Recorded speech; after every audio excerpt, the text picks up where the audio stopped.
The Davari had a word for what Lyra was, and they started using it before she was old enough to ask what it meant.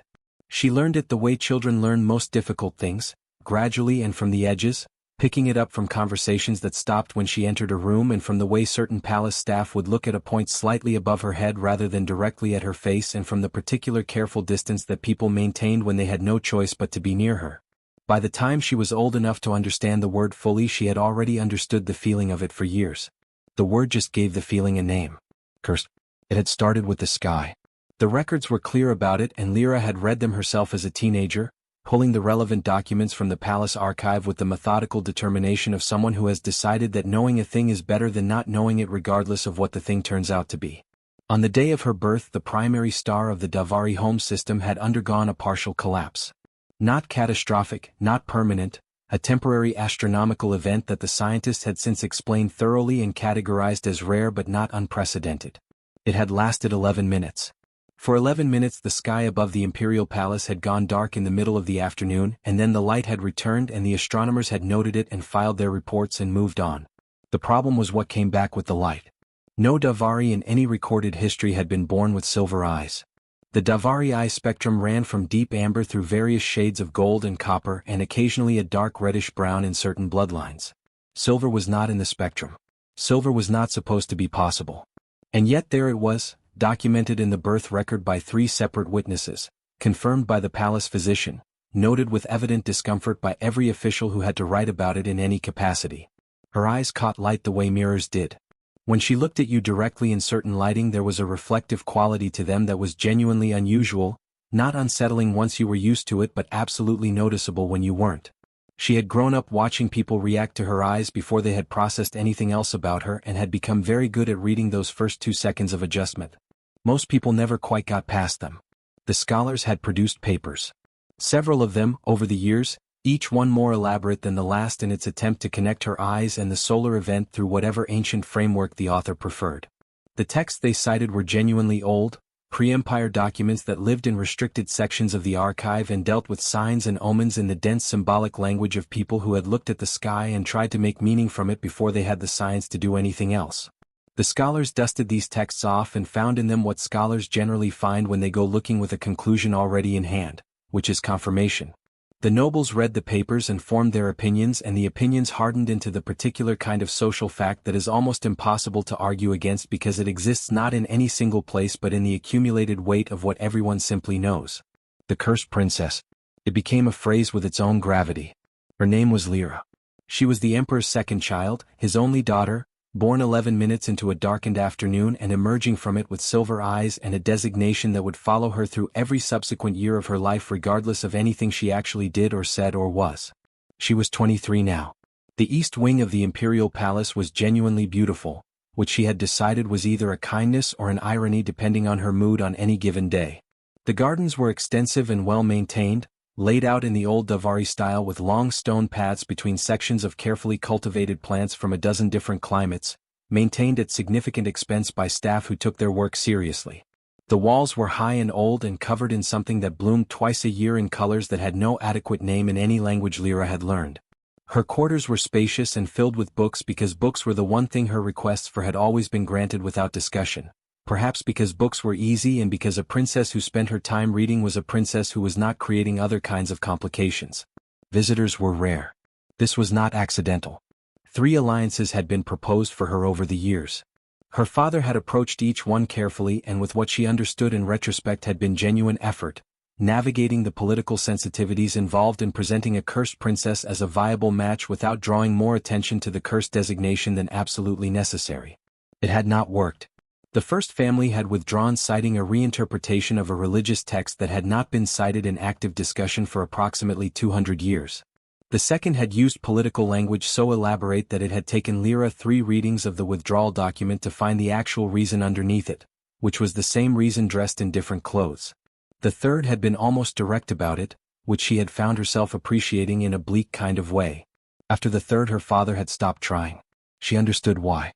It was simply arithmetic.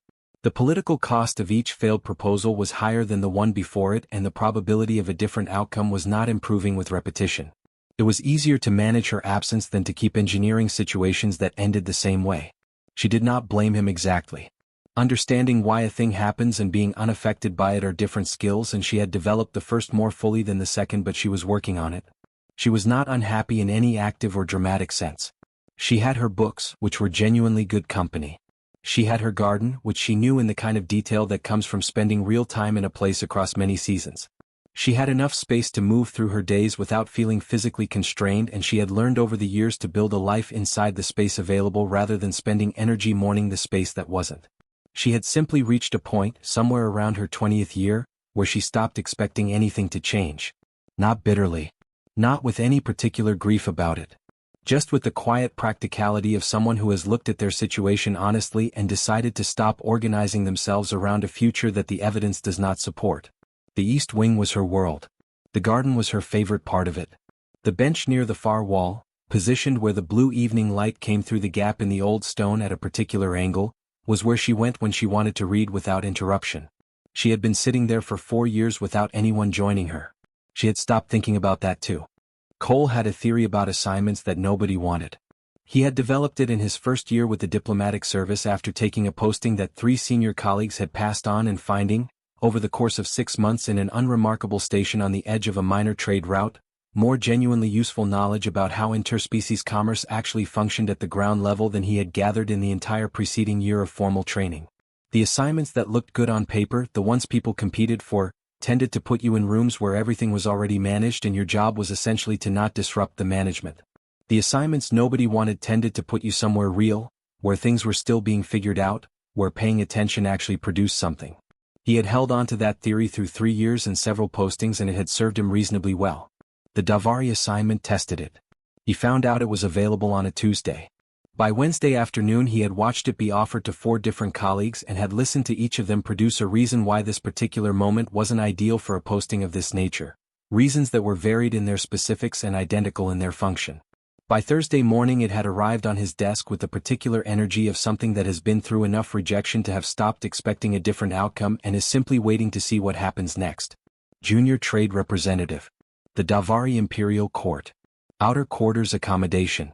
Assigned to a portfolio of meetings that the briefing document described with language so carefully neutral that the neutrality itself communicated everything about how the senior staff regarded them. Cole read the full briefing document twice. Then he packed his 2 bags, which was all he had ever needed, and confirmed his acceptance and got on the transport before he had time to talk himself into a more complicated relationship with the decision. The transport took 4 days and he spent most of them reading everything available about the Davari that wasn't classified, which was a reasonable amount. Old civilization.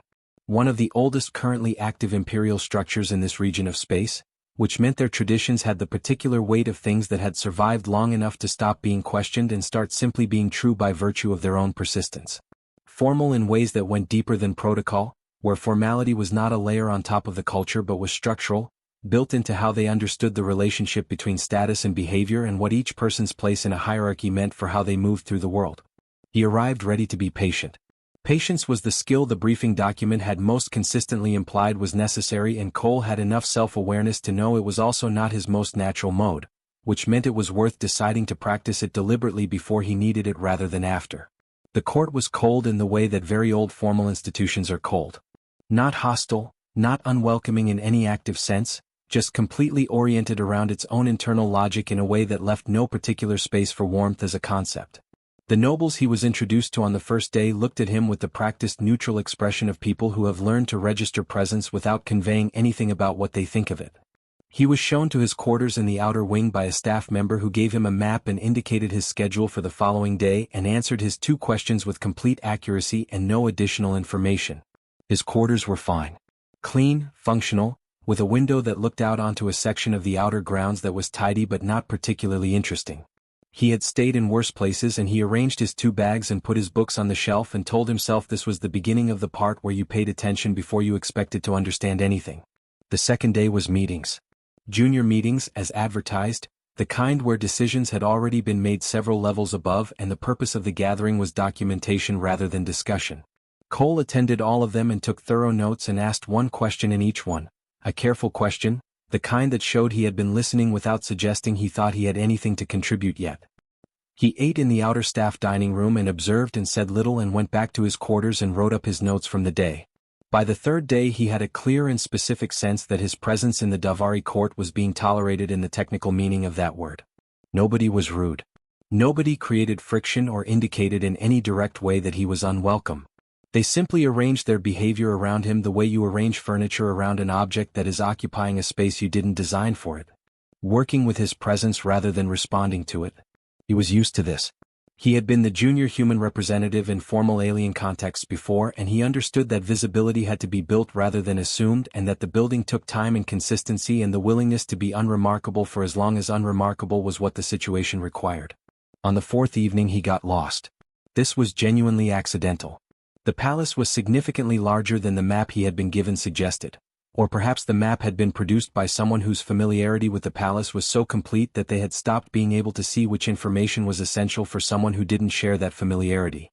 One corridor looked very much like the next corridor in the outer wings, and the light was doing something complicated with the stone in the early evening that made directional judgment unreliable. He took a wrong turn and then compensated in the wrong direction and took another wrong turn and found himself in a part of the palace that felt different from the sections he had been shown. Quieter. The stone here was older, the kind of old that has a different texture and color from stone that is merely aged, and the corridor opened eventually onto an exterior path that led to a garden entrance. The gate was open. There was no signage on it that he could read, though there were markings he didn't have the cultural context to interpret. The garden beyond it was lit by something soft and blue, a light source he couldn't immediately identify that came from the plants themselves or from something threaded through them, and it was genuinely beautiful in the quiet, simple way that places are beautiful when they have been tended by someone who cares about them rather than just maintained. There was someone sitting on a stone bench near the far wall. Cole had already stepped through the gate before he fully registered the figure, moving toward the garden because it was quiet and his room had been quiet in a different, less comfortable way, and his feet had made the decision before his brain caught up with it. He stopped when he saw her properly. She looked up when she heard his footsteps on the path. The light caught her eyes and they reflected it back in a way that was immediately and specifically unusual, silver and mirror-like, and he registered the unusualness of it without landing on any particular judgment about it. She looked at him with the expression of someone who has been in the middle of something and has been interrupted and is taking a moment to decide how to feel about the interruption. He felt immediately that he had gone somewhere he probably shouldn't have. "Sorry," he said. He kept his voice easy and low because the garden had that quality that made you want to keep your voice easy and low. "I got lost. I can go." She looked at him for a moment. It was a considering look, not unfriendly, the look of someone running a quick assessment and arriving somewhere unexpected at the end of it. "You can sit if you want," she said. Her voice was even and unhurried. "Nobody else does." Cole sat. He chose a spot on the bench a reasonable distance away, enough to make it clear he wasn't presuming on the space, and he settled and looked at the garden for a moment, and she went back to her book and neither of them said anything for a little while. Then he asked what she was reading because it seemed like the natural thing to ask. She told him. It was a historical analysis of a pre-empire trade network that no longer existed, dense and specific, the kind of book that requires genuine interest rather than casual curiosity to get through. He asked if it was good. She considered the question seriously, which he appreciated, rather than giving him an automatic answer. "Parts of it," she said. The early sections were thorough, but the author's conclusions in the final third didn't fully follow from the evidence presented, which was a common problem with scholarship that had a point to make before it had finished looking at the material. Cole said that was one of his main frustrations with a lot of the diplomatic briefing documents he'd read, and she looked at him with slightly more attention than she had been giving him before and said that was an interesting parallel, and they talked about that for a while. Neither of them introduced themselves for almost an hour. It simply didn't come up because the conversation didn't require it, and requiring things of a conversation before it was ready for them was a way of making it into something other than what it naturally was. For Lyra, it was the most normal hour she had spent with another person in 4 years, and she was aware of that fact even as it was happening, which made it both better and more complicated than it might otherwise have been. She kept reading after he eventually found his way back to his quarters. But she read the same page 3 times before she took in what it said. Cole had not told anyone about the garden. He had gone back on the 5th evening, same time, same route that he had now mapped carefully enough to navigate without getting lost, and Lyra had been on the bench and looked up when she heard him on the path and said nothing but moved slightly in a way that acknowledged his presence without making a production of it, and he had sat down and they had continued the conversation from the previous evening as if the day between had been a brief pause rather than a full absence. They talked for 2 hours.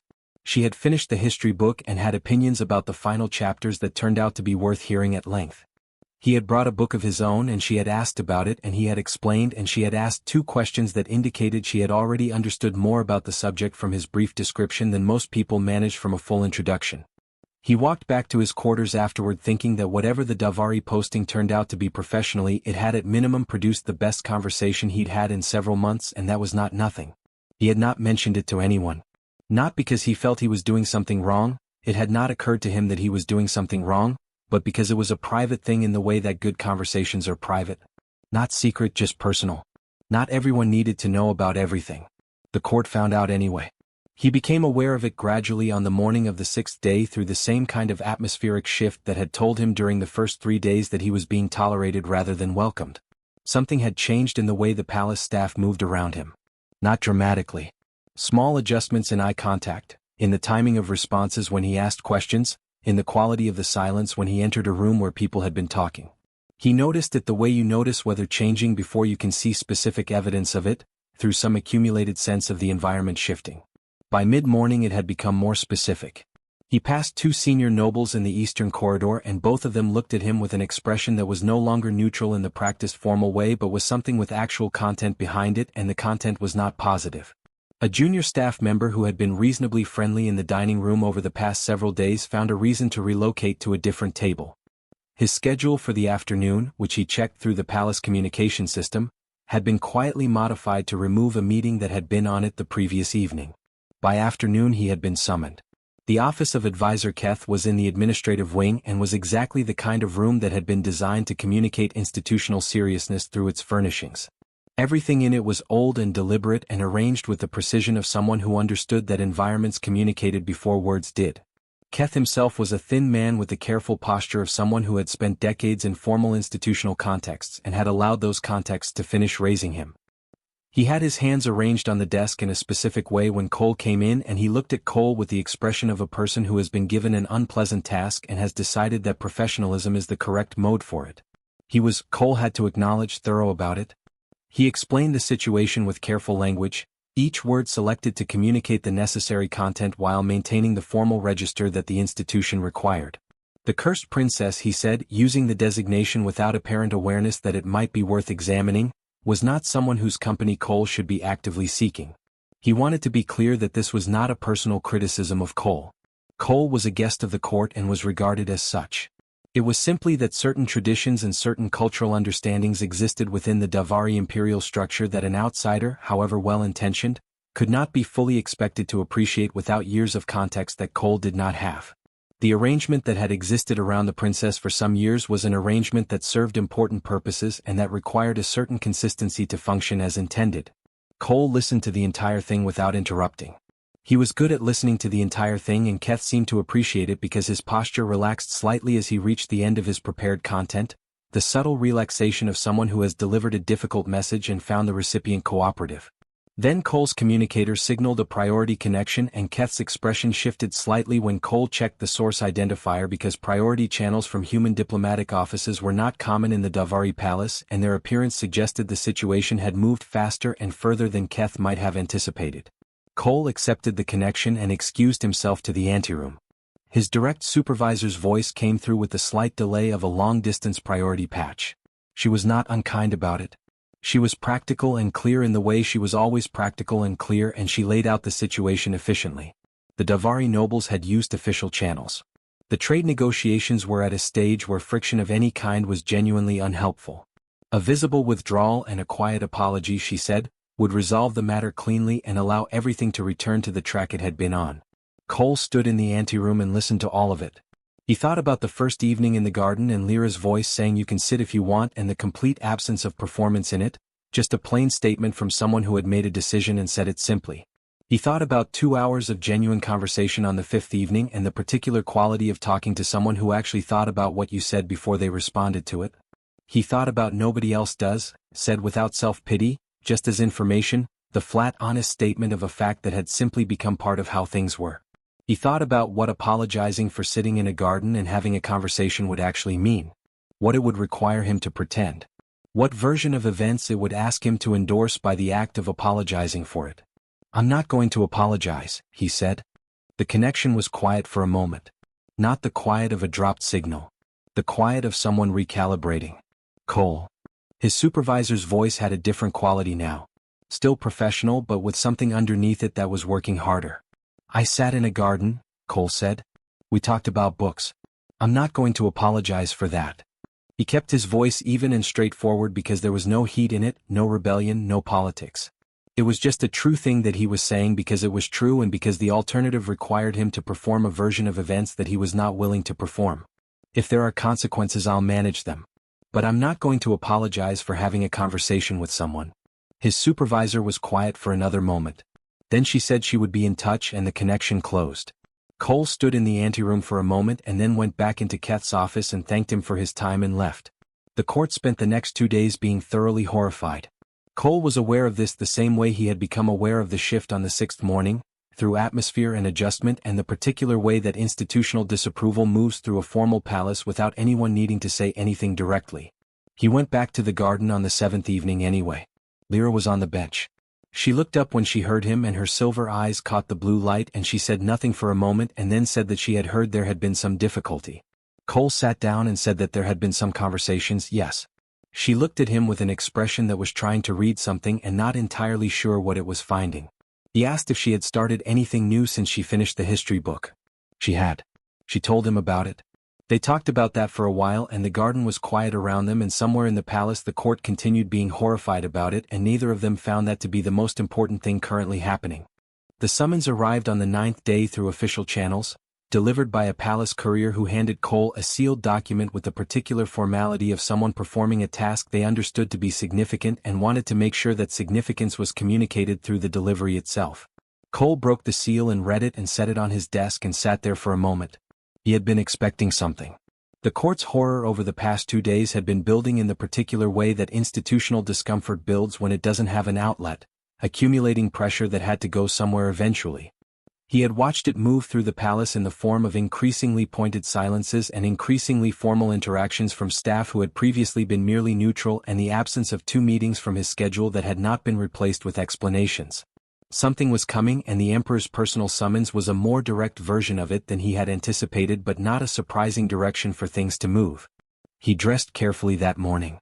Not elaborately, he didn't have elaborate, but he had one set of diplomatic formal wear that he had brought because the briefing documents had indicated it would be necessary at some point and he put it on and checked it in the narrow mirror in his quarters and decided it would do. He ate breakfast first because he had learned early in his career that going into difficult situations hungry was a choice that affected your thinking in ways that were subtle enough to miss and significant enough to matter. The walk through the palace to the formal chamber took longer than the distance warranted. Part of that was the route itself, which moved through increasingly ceremonial sections of the palace where the architecture shifted from functional to intentional, each element chosen and placed to produce a specific effect on whoever was moving through it. The ceilings got higher. The corridors got wider. The stone changed from the warm older material of the outer wings to something darker and more polished that reflected sound differently, turning footsteps into something that announced itself. Cole walked through it at a steady pace and kept his attention on what was around him and breathed evenly and did not allow the architecture to have more effect on him than he chose to give it. The guards he passed watched him with expressions that were more specific than the neutral formal observation he had grown used to over 9 days. There was curiosity in it, genuine curiosity, the interest of people who knew something about the situation he was walking into and were wondering what a person looked like who was walking into it voluntarily after doing what he had done. And underneath the curiosity, in a few of them, something that was close enough to pity to be worth noting. The pity of people who had seen this chamber produce particular outcomes and were drawing conclusions about probability. Cole noted it and kept walking. The chamber was exactly the kind of room that had been built to do one specific thing and had been doing it without apology for a very long time. Everything in it was calculated. The high ceilings that made you aware of the air above you, the space that you were not filling and never would fill. The long approach from the entrance to the center position, long enough that anyone walking it had time to understand how far they were traveling and how exposed they were during the journey. The Emperor's seat elevated at the far end, not dramatically, just enough, the precise amount of height required to produce the correct relationship between the person sitting in it and the person standing below it without tipping into something so obvious it lost its effect. 16 court officials arranged along the walls in positions that were not accidental. Cole counted them while he walked because counting was something concrete to do with his attention and concrete tasks kept the mind from being entirely occupied by its surroundings. He reached 16 by the time he arrived at the indicated position, which was marked subtly in the floor, and he stopped there and looked up. The Emperor was older than the portraits Cole had seen in the briefing materials, or perhaps the portraits had been made at a time when certain things had not yet settled into his face. He was not physically imposing in the way that some rulers were physically imposing, not broad or dramatically tall. His authority was the kind that lived in stillness and in the specific quality of his attention, the absolute assurance of someone who had occupied a position of enormous power for long enough that the position and the person had grown together into something that couldn't be fully separated. He was looking at Cole with that attention now. Cole looked back at him directly. He was aware, from the small collective shift that moved through the officials along the walls when he did it, that direct eye contact was not the expected behavior in this position in this room. He maintained it anyway. Not as a challenge, not as a performance of defiance. Simply because looking at the person who was speaking to you seemed like the correct and honest thing to do and he saw no reason to behave otherwise. The Emperor studied him for a long moment. The kind of moment that has weight to it, that is doing something, not simply passing. He was reading Cole the way experienced people read situations, looking for the thing underneath the surface presentation, the actual character of what he was dealing with. Then he spoke. His voice was exactly what the room and the posture and the 30 years had suggested it would be. Not loud. Didn't need to be. It carried the way sound carries when the space it moves through has been designed for it and the person producing it has long since stopped needing volume to convey authority. You were told to withdraw, he said.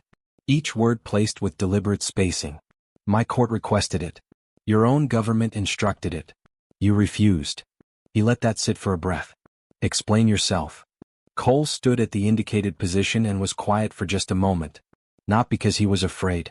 He was aware of something in his chest that was adjacent to nerves, but it was the nerves of someone who understands that a moment is significant, not the nerves of someone who is considering fleeing it.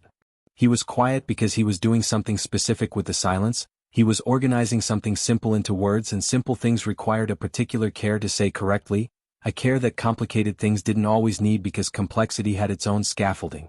He was thinking about what was actually true and how to say it plainly. I met someone who was interesting, he said. His voice came out even and unhurried and without any of the formal register that the room seemed to expect. He wasn't performing ease exactly.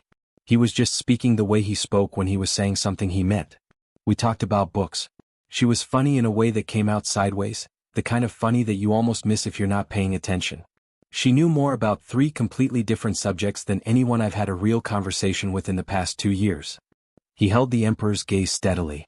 I went back because the conversation was good. That's the entire reason. A brief pause. I didn't know she needed a reason beyond that. I still don't. The chamber absorbed those words and went completely quiet with them. Not the formal managed quiet of a room that is waiting for the next scheduled thing. The genuine quiet of a space where something has just been said that has changed the quality of the air. Cole could feel it without being able to see it, the way you feel a room shift when something unexpected has happened and everyone present is simultaneously processing it without looking at each other. One of the officials along the left wall shifted his weight almost imperceptibly. Another dropped his gaze to the floor and kept it there. A third made a very small movement with his jaw that suggested he was working through something internally that his face was not fully containing. The Emperor sat with Cole's words in the large quiet room and something moved through his expression. It was not simple and it did not move in one direction. It traveled through several places, passing through something that might have been recognition and something that was harder to name and something that sat very close to an old and private pain that had nothing to do with politics or courts or the formal management of imperial situations. It moved through all of those places and Cole watched it move and said nothing because nothing was the correct thing to say right now. The room waited and the silence continued and somewhere in it something was happening that had nothing to do with Cole or the trade negotiations or the court's horror or any of the institutional machinery that had produced this moment. Something was happening that was simply between a father and the words of a young human who had sat in a garden and found his daughter interesting and had not understood why that required an explanation. Cole stood at the indicated position and breathed evenly and waited to find out what the Emperor was going to do with what he was clearly feeling. Nobody in the chamber spoke. The silence had a different quality from the silence that had followed Cole's words a few moments before. That silence had been the silence of absorption, of a room full of people processing something unexpected. This silence was the silence of waiting, of everyone present understanding that something was still happening and that speaking into it would be a mistake. 16 court officials stood along the walls and none of them moved and none of them looked at each other and the chamber held everything in it suspended like something caught between one state and the next. The emperor had not moved since Cole finished speaking. He was still sitting in the elevated seat at the far end of the room, and he was looking at Cole with an expression that Cole had not seen on him in the brief time he had been in this court, and that the officials along the walls had apparently not seen on him in considerably longer than that. It was the expression of a man who had walked into a room with a complete understanding of what was going to happen in it and had found instead that nothing he prepared was relevant. Not because his preparation had been poor. Because the situation had turned out to be something genuinely different from what any preparation could have anticipated. He had been ready for maneuvering. Cole understood this without being told, could read it in the structure of the room and the arrangement of the officials and the particular quality of the emperor's initial stillness, the stillness of someone positioned for a specific kind of encounter. Political maneuvering was what this room was built for and what the people in it were trained to navigate, and what 30 years of holding enormous power had made the emperor fluent in at a level that went below conscious thought. He had been ready for careful language dressed as honesty and strategic positions dressed as principles and apologies that were actually negotiations and explanations that were actually arguments. A young human in a slightly rumpled diplomatic jacket saying plainly that he went back to the garden because the conversation was good was not any of those things, and the emperor was standing in the open territory of that fact with nothing to navigate by. Then he stood up. He rose from the elevated seat and came down from it slowly, and the movement itself was significant enough that two of the officials along the left wall exchanged a glance before they could stop themselves, because the emperor did not come down from that seat during formal summons. The seat and its elevation were part of the architecture of the room's purpose, and departing from them was a departure from the entire structure that the room was built to maintain. He walked toward Cole and stopped a few feet away and looked at him directly at the same level, not from above, and the quality of the interaction changed completely with that simple physical adjustment in a way that the formal language of the room had no category for. Cole stood still and looked back at him and waited. When the emperor spoke, his voice had changed from the carrying formal authority it had held before. It was quieter now, and the quietness of it was not the quietness of someone modulating their volume for effect. It was the quietness of someone saying something real. "You understand," he said, "that my daughter has been considered a problem by every person in this palace for 23 years. A pause that had weight in it. Including me." Cole held his gaze and didn't look away and didn't fill the pause with anything, because the pause deserved to exist for a moment before anything followed it. "I didn't find her to be a problem," he said. The emperor was completely still. Something was moving through him that his court had never seen move through him, and he was not trying very hard to prevent it from showing, which was itself unlike him in a way that everyone in the room was registering without knowing what to do with. "What did you find her to be?" he said. It came out less like a question and more like something he needed to hear answered out loud. Cole thought about the bench in the garden and the blue light and the first evening and the conversation that had continued across 9 days of increasingly complicated circumstances without either of them deciding to stop it. "Interesting," he said. "Like I said." Something arrived in the emperor's face when Cole said it. It came without warning, and it found somewhere deep, and it moved through him the way things move through people when a true thing reaches a place that has been waiting for exactly that true thing for a very long time without knowing it was waiting. His jaw tightened briefly, a single involuntary movement of someone absorbing something that has gotten through before they could manage it, and then released. His eyes held something in them that would take the officials in the room a long time to name, because they had spent years reading this man's face in this chamber and had never seen that particular thing in it before. It looked something like grief. Not fresh grief, not the sharp kind. The old settled kind that has been living quietly in a person for years and has learned to stay out of sight until something calls it up without permission. He stood with Cole's words for a long moment. Then he turned. He walked back toward the rear of the chamber slowly, and the room stayed completely still around his movement, and he reached the door at the far end and put his hand on the frame and stopped there with his back to the room. "Advisor Keth." His voice had returned to its carrying quality, but something underneath it was different now in a way that couldn't be entirely contained by the formal register. Keth was against the wall where he had been for the entire proceedings, and he straightened with the precision of someone who has been waiting to be addressed and has been using the waiting time to compose himself. "Your Majesty. Remove the access restrictions on the East Garden." A pause that was doing something. All of them. The composure Keth had been maintaining held, but it held through visible effort. The effort showing in the slight delay before he responded and in the particular careful blankness of his expression. "Yes, Your Majesty. And find someone to update the trade representative's map of the palace." Another pause, shorter. A better one this time. He walked through the door and it closed behind him with the soft definitive sound of old well-fitted stone, and the chamber full of 16 officials and one human diplomat was absolutely and completely silent. Cole stood at the indicated position in the middle of the floor and did not move immediately.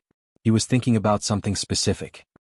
He was thinking about the second evening in the garden when the conversation had reached a natural resting point and Lyra had looked at the time and then looked at him and asked in the careful way of someone who has decided to ask something but is prepared for any answer whether the conversation could continue tomorrow. And he had said yes without hesitation and without any awareness of what saying yes was going to require of either of them to get from that moment to this one. It had cost less than he had thought it might when the full shape of the cost had started becoming clear around the sixth day. That was worth noting. He became gradually aware that the officials along the walls were watching him and that the nature of their watching had shifted in a way that was specific and complete. The pity that some of them had carried when he walked in had been replaced by something that had not settled into a name yet, something that was still in the process of becoming whatever it was going to be. Cole looked around the room once, taking it in, and then turned and walked back through the long formal corridor toward the outer palace. The guards he passed on the way out watched him with the same unnamed something. One of them, a young guard near the outer corridor junction, made a very small nod as Cole passed. Almost imperceptible. Cole acknowledged it with an equally small nod in return and kept walking. The evening light was coming in low and blue across the palace grounds when he stepped outside. The same light that came into the garden at this hour, softer than the daytime light, the particular quality that the garden seemed designed to receive and hold. He had a book under his arm. He had been carrying it for 3 days, since he found it in the palace's outer library during an afternoon when his schedule had been empty and he had been looking for somewhere to put his attention. It was a collection of essays on early interspecies trade theory, dense in the good way, the way that rewarded actual engagement rather than punishing casual reading. He had thought of Lyra immediately when he read the first essay and had taken it off the shelf and carried it back to his quarters and had been waiting for the right moment to bring it to her.